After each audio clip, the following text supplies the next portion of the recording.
Tonight, no exceptions. Canada braces for a hard hit from Donald Trump's targeted new tariffs.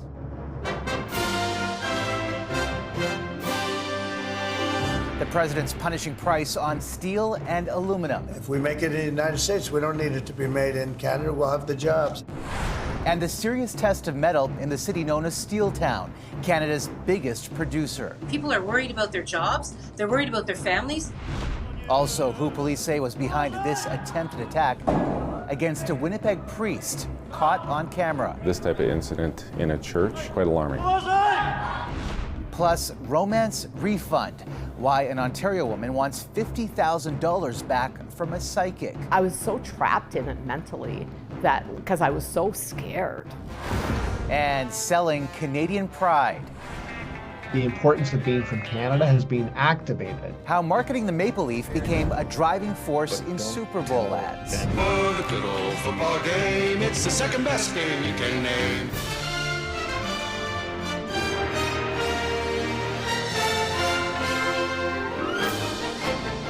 CTV National News with Omar Sachedina. Good evening. Two critical materials used in building and construction are now part of a cross-border fight that is breaking apart the relationship between Canada and the U.S.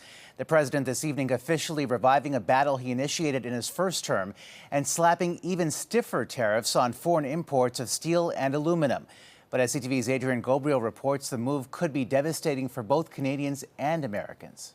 The hum of Canadian manufacturing dealt a deafening blow. It's certainly concerning, and it's going to have a big impact on our business. Appearing to rule with an iron fist, U.S. President Donald Trump explained his reasoning for adding Canadian steel and aluminum to his hit list.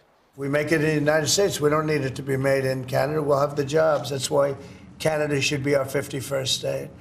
The new tariffs are scheduled to take hold on March 4th, though the effects on Canadian industry are already being felt. In recent weeks, just the threat of tariffs has been problematic for steel and aluminum manufacturers. We're at Conquest Steel here in Toronto, and these raised garden beds, they were destined for a client in the United States.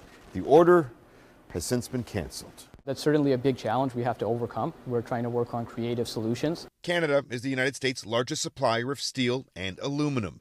In 2024, 23% of all steel imported into the U.S. came from Canada, and 60% of all aluminum. While Prime Minister Justin Trudeau didn't offer a comment on the new tariffs Monday, federal opposition leaders have been quick to condemn Trump's executive order. We will retaliate in kind with matching tariffs on American aluminum and steel. But we can't be vulnerable to the whims of a president who wants to attack one of his closest allies. In 2018, the previous Trump administration also hit Canada with tariffs on steel and aluminum. Ottawa fired back with targeted tariffs on items like Kentucky bourbon and trading cards. That led to the eventual signing of the Canada-United States-Mexico trade agreement, which Trump called terrific. And we got there. It's great for all of our countries. Rahim Mulu is now envisioning a future for his company that may no longer include exports to the United States as part of his business plan. I think you can either throw in the towel or use the towel to wipe the sweat off your face and get back to work. Here at Conquest Steel, 2 of their 5 press brake machines behind me have been shut down. That's roughly 40% of their daily output now on hold. It's a small example of the challenging reality facing companies across the country. Omar. Adrian, thank you. In a statement tonight, Canada's industry minister called the tariffs unjustified and vowed a, quote, clear and calibrated response. Ontario will be especially hard hit. 6 of Canada's 13 steel plants are in the province, including in Hamilton, nicknamed Steeltown, because it is Canada's biggest producer. The concern for our members is that it would have a devastating effect on our workplaces. It would have a devastating effect on our members. That's the big concern. We obviously have a very integrated trade relationship with the United States, and in some cases, some of that steel and aluminum crosses the border 2 or 3 times before it makes its way to the final product. Just the destabilization that this president is causing for my community, it's already devastating. People are worried about their jobs. They're worried about their families. They're worried about being able to make ends meet. That's about $1 billion hit to our local economy. That's big. $20 billion worth of steel is traded between the two countries every year. The industry supporting everything from U.S. defense to cars. Pushing those critical links, a key priority for an upcoming trade mission by Canada's premiers. CTV's Judy Trin is in Washington tonight and tells us who they will be talking to. So, Judy, what's on the agenda? Omar, Canada and the U.S. do more than $1 trillion worth of trade annually between the two countries. This week, all 13 premiers will be here in Washington, D.C. as part of a mission led by Ontario's Doug Ford. The goal will be to meet with key officials of the Trump administration, business leaders, and lobbyists. They will present a united front with a direct message that tariffs will hurt Americans. There is a consensus among premiers that this is about renegotiating the North American Free Trade Agreement so the U.S. can gain more access to Canadian goods. Take a listen to Saskatchewan Premier Scott Moe. Maybe destabilizing, our position when it comes to ultimately where this is going to find its way to, which is a renegotiation of USMCA. On Tuesday, Doug Ford will speak with the U.S. Chamber of Commerce. Later in the day, several premiers will meet behind closed doors with Republican Senator Kevin Cramer of North Dakota. He is an ally of Donald Trump, and the premiers are trying to get some insight on where President Trump could go next and what he's thinking.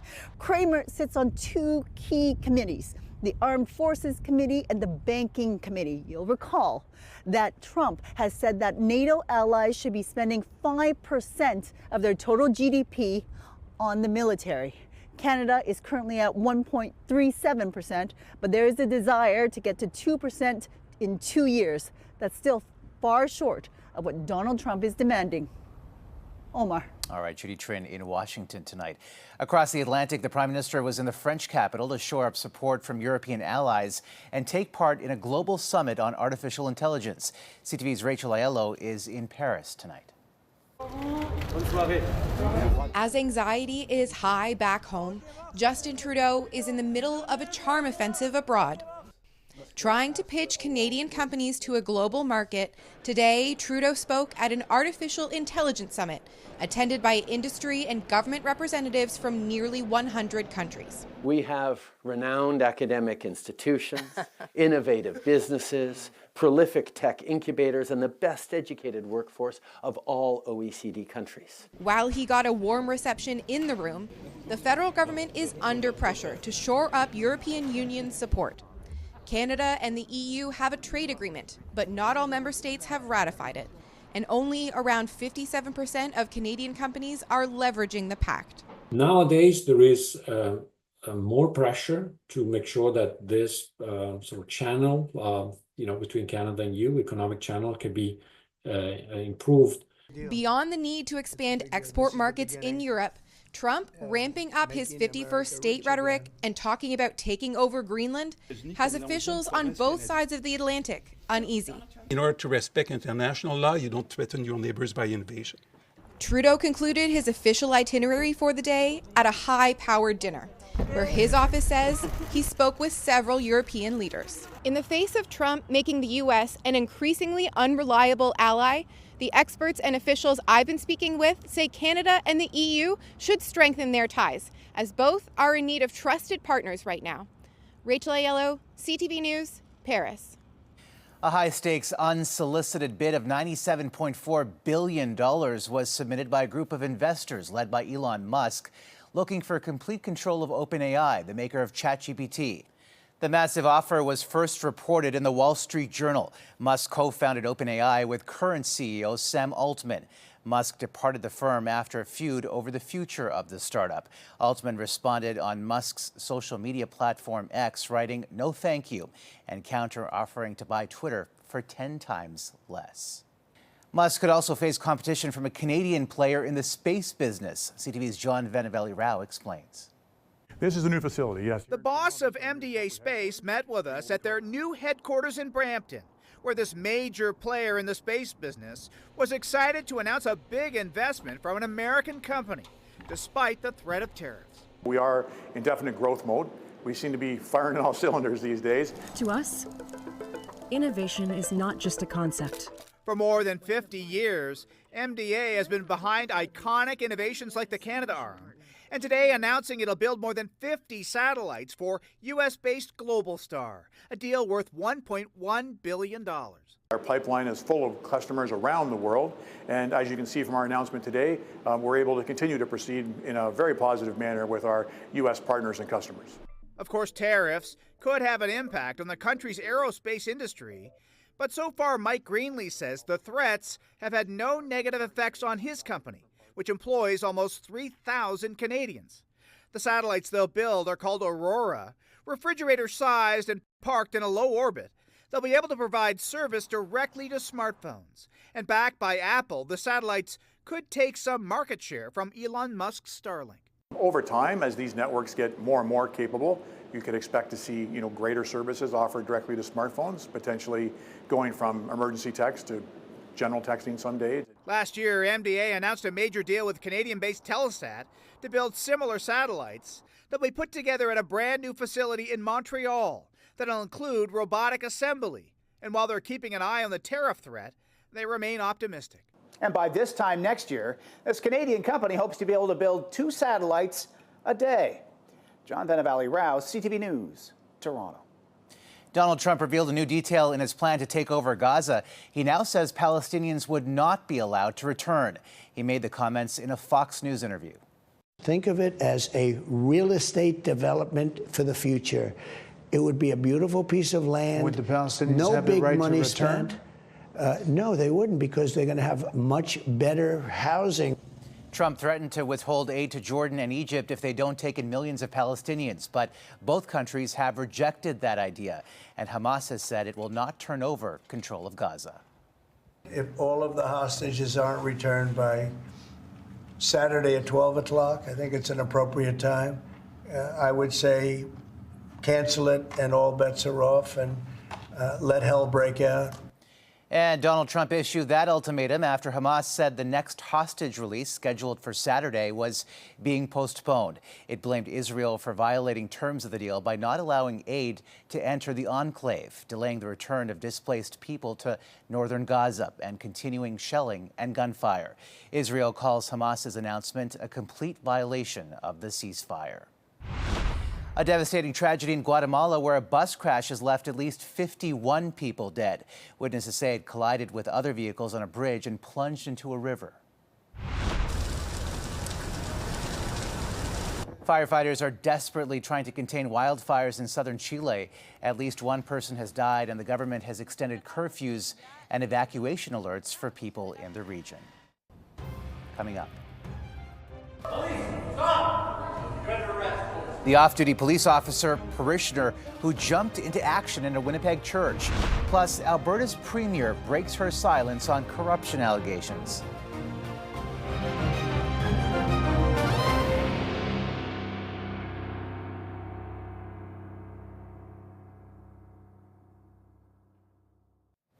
A terrifying attack was captured inside a Winnipeg church. A man with a knife rushed the altar and attempted to stab the priest. The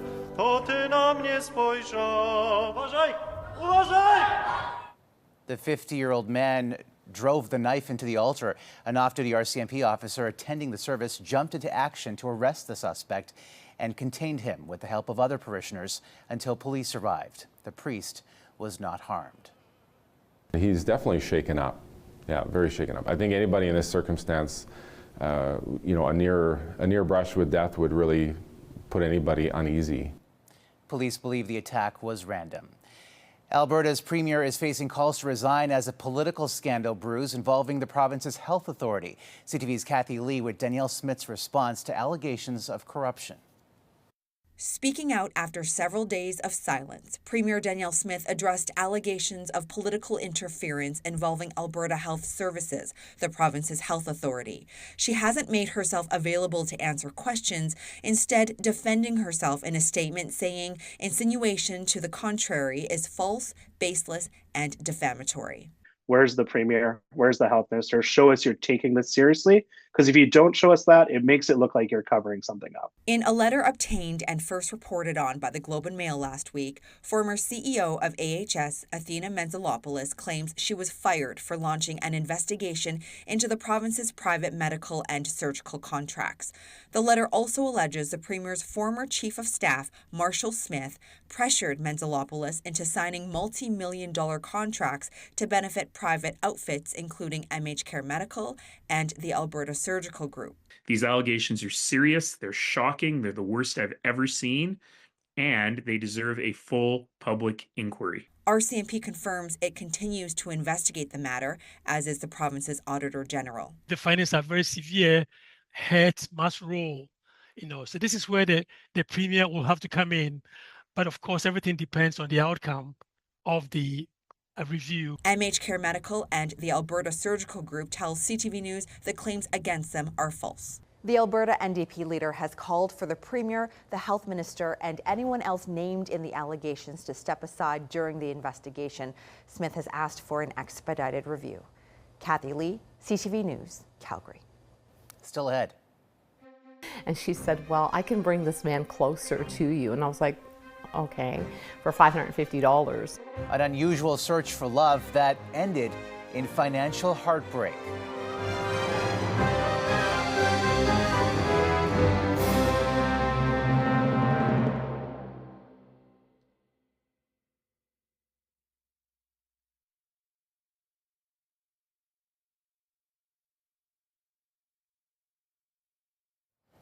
A woman who turned to a psychic while looking for love is now fighting to get her money back, claiming she was misled into losing thousands of dollars. She spoke to CTV's Pat Foran.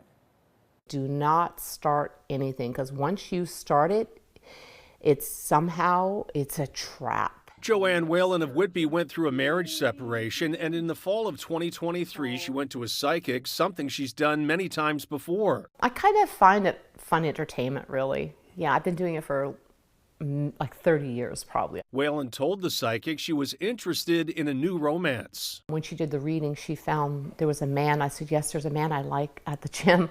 And she said, well, I can bring this man closer to you. And I was like, okay, for $550. Intrigued, she paid the money, but what followed in the months ahead were requests for more payments to make the love connection happen. He transferred $12,000 to $15,000, but she said she preferred cash. So I was dropping off a lot of cash at her house. Whalen says she was also asked to buy gold bars at Costco to be used in ceremonies. In total, she gave the psychic more than $50,000 over the course of a year, but the romance never happened. If everything was going so great, I said to her, why isn't anything happening for me? All I'm doing is paying you money. I said, I'm paying you thousands and thousands of dollars, and I'm not getting nothing. Whalen now believes she was misled and wants her money back. I was so trapped in it mentally because I was so scared. Whalen gave the money to a psychic named Julia, who has an office over an Oshawa flooring store. When we went there, the door was locked, but she answered the phone. But she's saying that she feels she was misled into giving you $50,000. The psychic said she provided services Whalen was willing to pay for. She didn't complete the work. That's the problem. Everything she wanted, I gave her. She wanted different services, and that's what I gave her. However, Julia told us she is now willing to give Whalen all her money back. She's not happy, she's not satisfied, so I'm giving her money back. Whalen says so far she's only received a refund of $2,000, but she wants the rest. She also wanted to share her story to warn others. This is happening to me, and I'm just like, I can't even believe that I'm part of it. Pat Foran, CTV News. Newfoundland is digging out after being slammed by its first winter storm of the season. I think that it counts with the territory, so you got to roll with the punches, right? The blizzard shut down schools, grounded flights, and public transit in St. John's today after 40 centimeters fell. The city is requesting patience as crews continue to clear the streets and prepare for another round on Friday. The first winter edition of the Invictus Games kicked off in Vancouver and Whistler this weekend. More than a decade after Prince Harry founded the Games for sick and injured servicemen and women, I asked him how he explains their sacrifice to his two young children. Archie was asking about landmines. I was talking about how some of these guys were blown up. I think IEDs, improvised explosive devices, is probably a bit too much at this stage. But I did. I found myself talking to him about mines. He's 5 years old, and interestingly, it gave me a chance to talk about my mum, his grandma, which I didn't even really consider. So that became the sort of the outcome of the story for him, which is he then saw videos. He wanted to see videos and photographs of his grandma Diana out doing her thing for landmines all those years ago. And you can watch my full interview with Prince Harry this Thursday on CTV and ctvnews.ca. Still ahead. Oh, the good old football game, it's the second best game you can name. The commercials Canadians cheered for at the Super Bowl.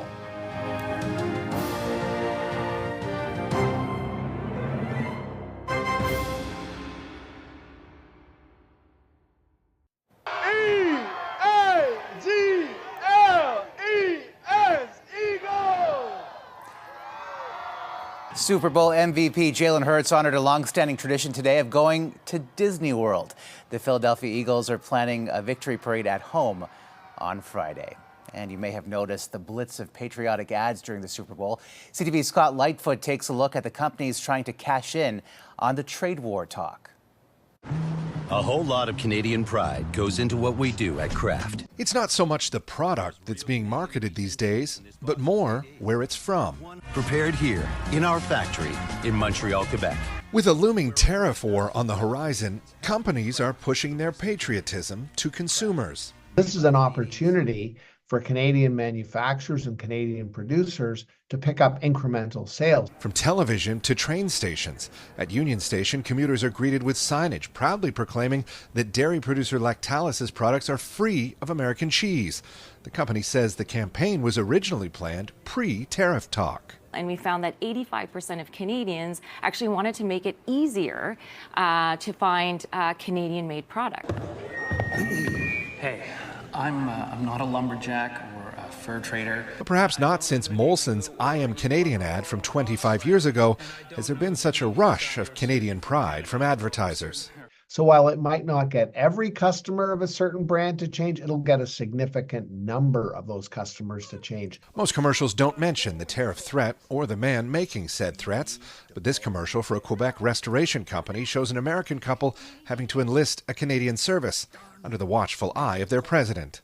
But don't tell anyone.